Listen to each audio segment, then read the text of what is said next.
You're listening to the Bearded Theologians podcast, hosted by Zach Bechtold and Matt Franks. If you'd like to learn more about the Bearded Theologians, you can go online at beardedtheologians.com, where we have past podcasts, blogs, and a couple items for sale. So check us out, beardedtheologians.com. Thank you for listening, and enjoy this week's show. You're listening to the Bearded Theologians podcast, hosted by Matt Franks and Zach Bechtold. So this week on the podcast, we're going to continue our look into the book of Acts, and we're going to jump all the way to Acts chapter 4, verses 32 to the end of the chapter. And I'm going to let Zach, I don't know if he's going to read it or unpack it. We didn't really talk about that side of the thing, but I'll let Zach start. Oh, I'll read it because, it's helpful for people who are driving or whatever. So Acts chapter 4, verses 32 through 37 is the end of the chapter. The community of believers was in one heart and mind.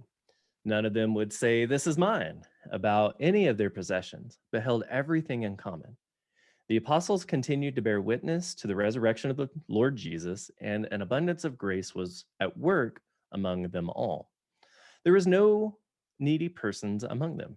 Those who owned properties or houses would sell them, bring the proceeds from the sales, and place them in the care under the authority of the apostles. Then it was distributed to anyone who was in need.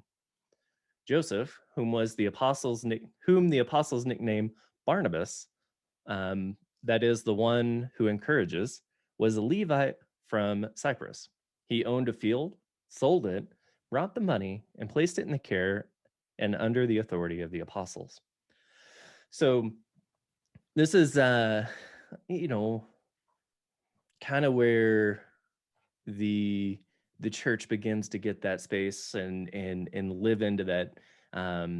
We share as we all have need, right? And so, Matt, as you hear this quick little story about that, what comes to mind?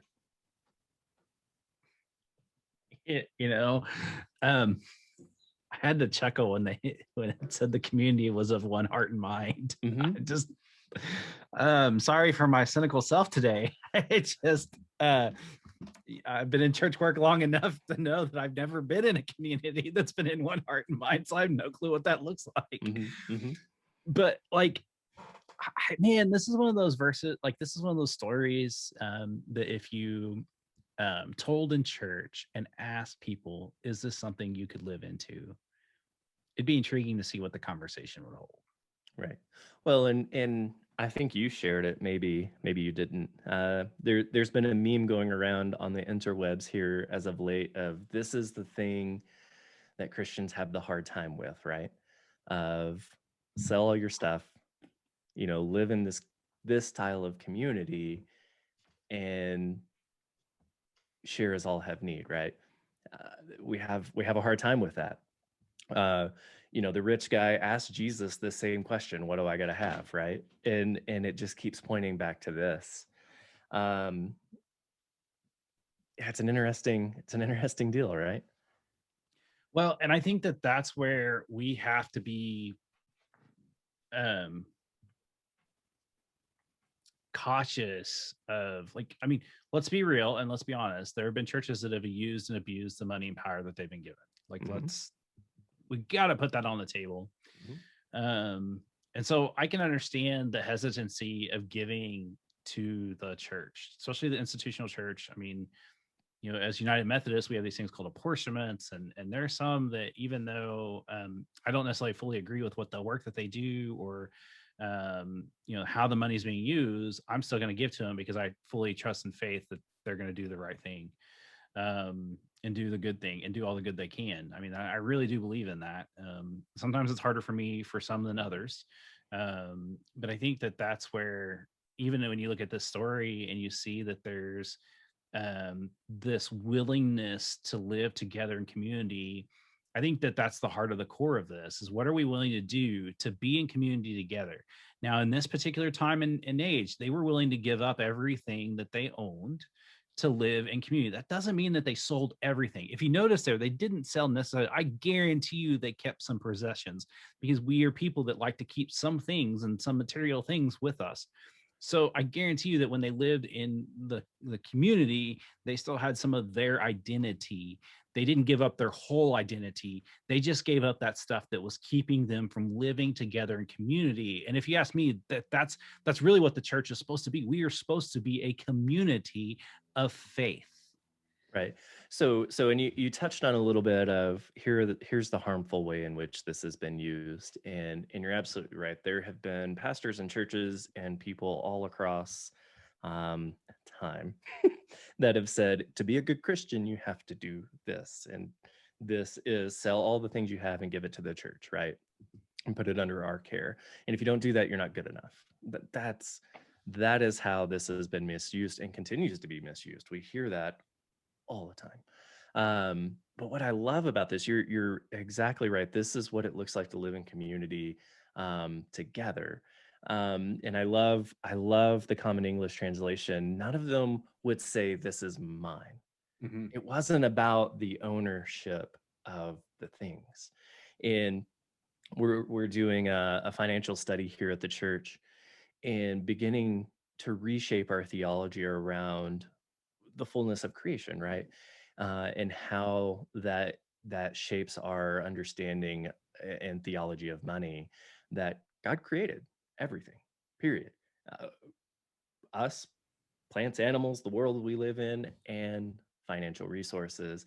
And we begin to shape around that God's created these things that we now have.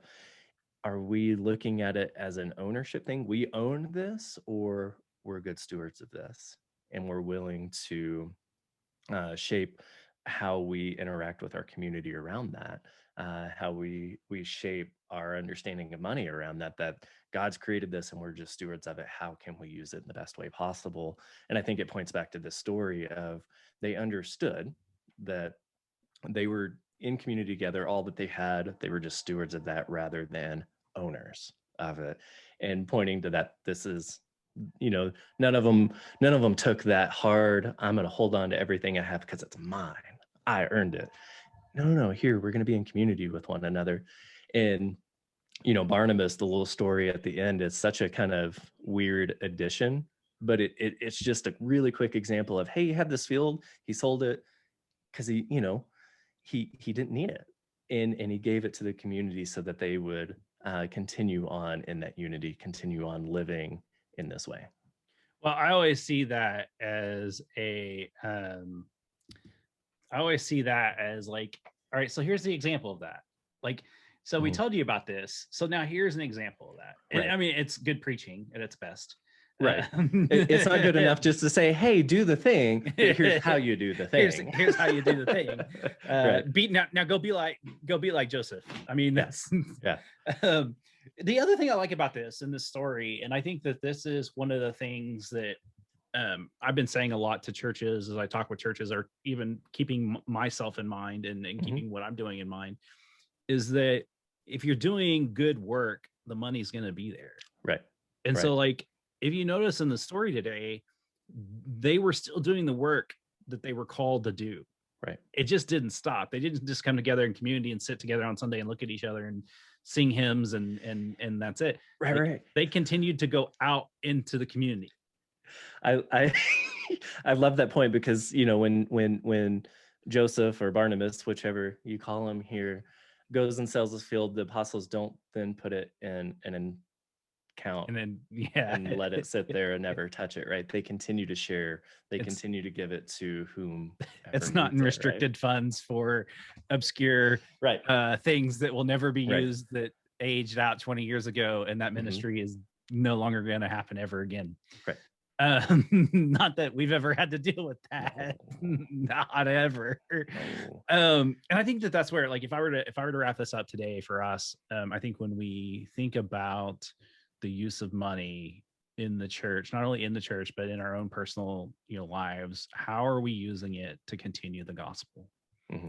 And I think that that's a good question to meditate on. That's a good question to wrestle with. And I want everybody to know, like, I'm not a 10%er. I'm an all-in kind of guy. Mm-hmm. I really do believe Jesus calls us to go all in.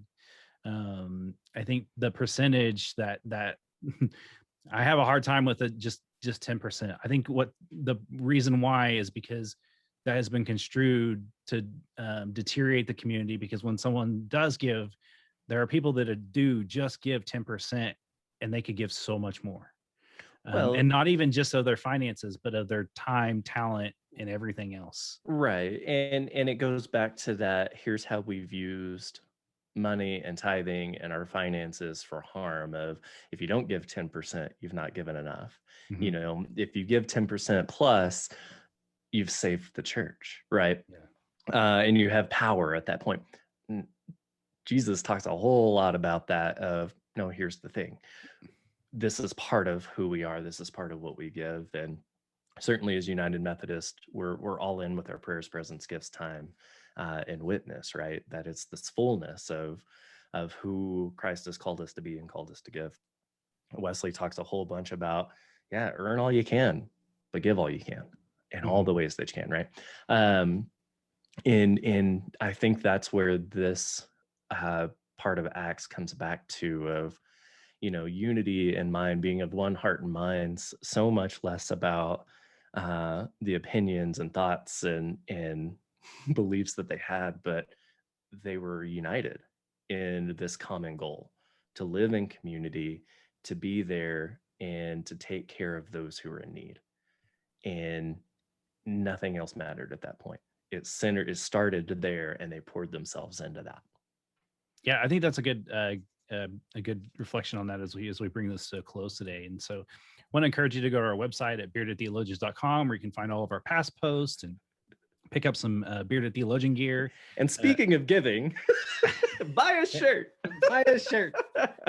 The one that we sell one thing a quarter right now. And that goes towards really not much of anything than just maybe buying a shirt for someone later on. Well, thank you for listening. Like us, share us, ask us questions. You can do all that through social media on Facebook and Instagram and Twitter. You can also find us on the web at beardedtheologians.com. And so for the Bearded Theologians, I'm Matt Franks. I'm Zach Bechtold. Thanks for checking us out. First, guys, I want you to subscribe and like this video and push that thumbs up. Thank you for listening to the Bearded Theologians podcast. Don't forget to like, subscribe, and share on all social media outlets. You can check out old episodes and more information at beardedtheologians.com. Thanks for checking us out.